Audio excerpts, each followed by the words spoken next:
my guest today on the Secure Dynamics TechCast is Eric Pierce. Eric is a IT systems architect at Nutanix and a past guest. Welcome back, Eric. Thank you. So I want to start talking about something which I first encountered in something that I do on a weekly basis called the Teflon Tales on my personal site on LinkedIn Live. And one of my guests was talking about this whole concept of jack of all, master of none.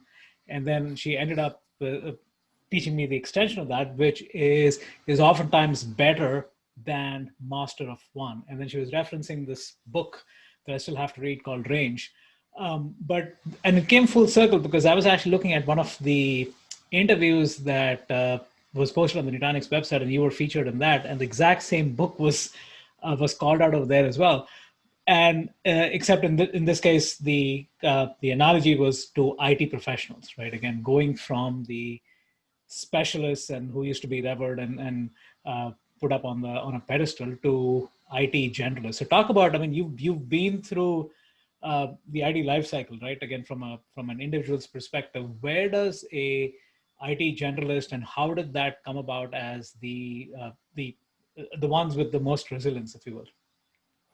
Yeah, I actually suffered from a inferiority complex because of this, right? Because, at least in my career, it was always, the specialists were the ones that were the most valued, right? That was actually an insult if you were a generalist. I mean, that was something that someone would wield against you, right? That you had a very, light knowledge of wide range. And then it's funny that that's turned out to be something that, turned out to be high value, actually.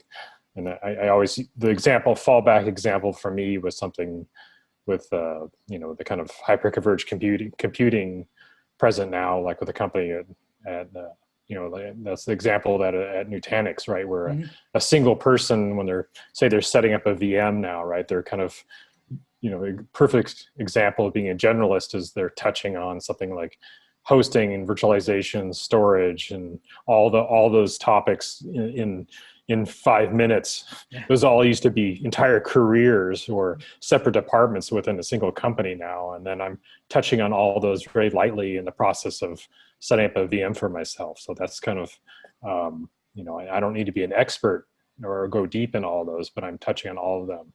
So that's now an asset. So talk a little bit about generational shifts. I mean, you mentioned something which the reason for a generalist, again, from a pure applicability perspective, like you mentioned, I mean, networking, the storage, the security, and if one particular vertical takes off, you're still able to be relevant within that. So from a specialist perspective, people who kind of gone down the path of, hey, I'm going to be X, how have you seen, what are the kinds of traits that of people who've been able to make the leap, understanding that the world is changing around them and not get caught up in, hey, I'm only good at this, versus trying to kind of really learn more as they go along?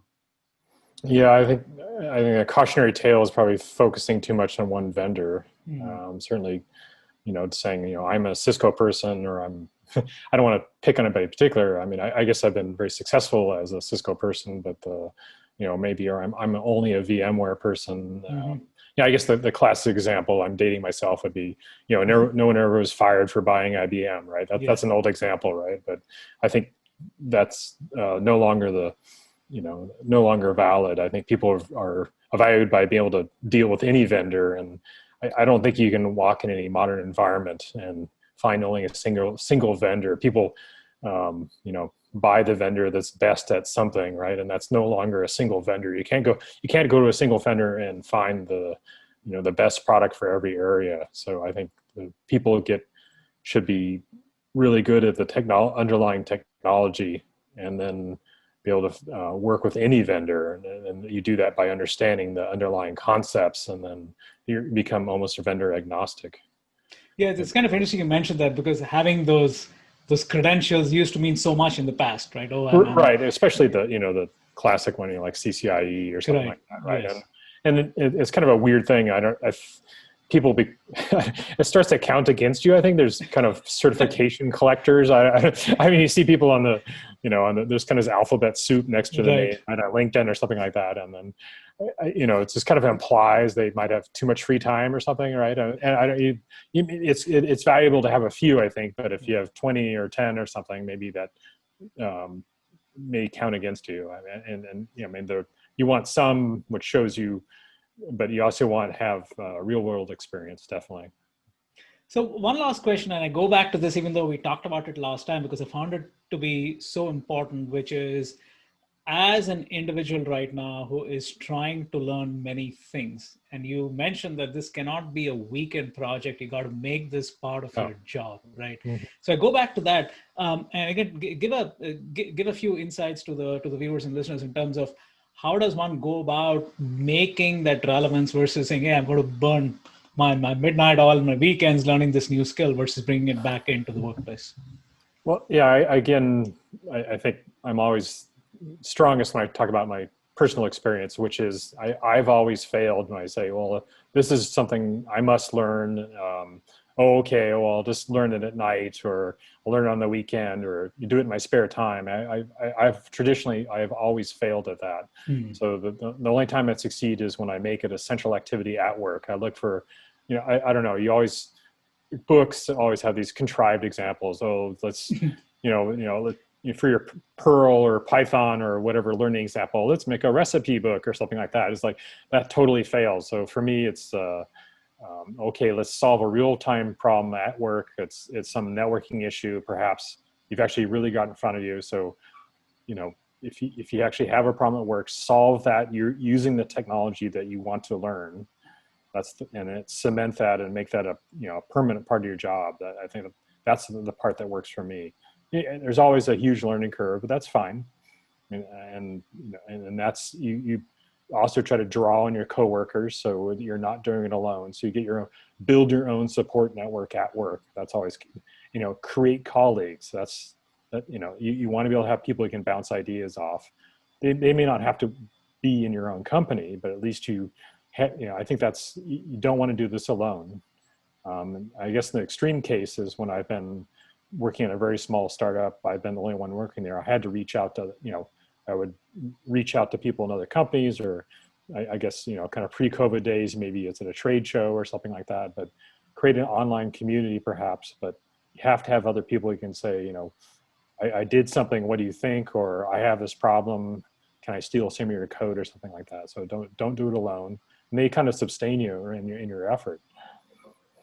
So yeah, and it also reminds me of something that we mentioned last time around. I go back to this because it's, again, something that I think, especially now where engagement is more hard to come by, is to go over there, and even though you may, let's say, know everything, but you still leave white spaces so people can jump in, right? I think that also helps. So one again, I lied. One more question for you, which is, it's been, say, 6 months, 7 months, 8 months, depending on when we started the COVID clock. But what's the one attribute or one character trait that you have seen people in IT thriving in this environment, that have really kind of embraced it and been able to move forward? I think it's some kind of spark or something, like some inner interest. I think it doesn't work if it's imposed upon you top down. I was trying to analyze, like, why do some efforts for automation work or not? I very typically, some company says, we're going to launch some huge automation effort. I've been through several of those, like where for a while, it's like, okay, everybody should be doing, low code, no code efforts, right? And it's, maybe we spend a lot of money on those and training efforts and have big classes. And I would say, probably less than 10% of that is still there a month later. And why does that happen, right? Because it doesn't work when you impose that on people. People have to have this kind of spark or interest in it. They have to have this, they have to see the value of it. So I don't think it has to come from within. They have to see the value of it. So I don't think people can be ordered to do that. They have to do it for the right reason. Yeah. That's the only permanent or persistent value of that. That's a tough one. I think you have to make it a valued activity, right? I don't know, there's this, I don't know, we call it a truism or something, but it's like the organization gets the behavior it rewards, right? I think, you know, if you maybe, I don't know, there's cheesy contests or rewards or, you know, maybe, I don't know if you can, I don't think you could actually get away with linking it with promotions or, but there's got to be some incentive for you. Some people are purely transactional, right? But you could also make it very, about your self-interest, you know, like this is valued, this skill set is valued by the interest, by the industry. Perhaps that'll motivate some people, but you know, it's got to come from within. Your boss can't go order you to learn this technology. And it's pretty hard to do for people that have no prior programming background. So I think even I try to have this thing about even the low code, no code technology didn't really work for me because I said, oh, okay, I'll give it a try. Then I ended up kind of like, well, I'll just kind of go back to the writing Python, and because I was okay with that. So it didn't work for me, but for someone that had no coding experience in the past, you know, it kind of enabled them to get something done. But I you know, for really tough problems, I think they still had to reach out with someone with more experience, because all these concepts like, you know, data structures, loops, regular expressions, you know, there's actually quite a investment in learning to make those work. Otherwise they look, you know, like something like regular expression looks like kind of a line noise to someone, right? When they first look at it. I mean, it's quite a learning effort to get something done with that. Until you look at that, you realize like, oh, I've got like, you know, probably 20 years of some programming experience behind me before I even approach a problem. That's quite an investment in time, you know, of schooling and all that. No, great. I think even the part that you mentioned about even kind of delving into low code and no code and coming up with your own assessment about how applicable is it to me. I think that speaks volumes in terms of being able to embrace new stuff coming in. And yeah, you're right. And sometimes it's applicable, sometimes it's not. But I think that's a very valuable lesson to be able to, especially during these times, right? Yeah, so if companies are trying to do this, I think they should have realistic expectations for how big of a success they'll have. I mean, they shouldn't be looking for 100%.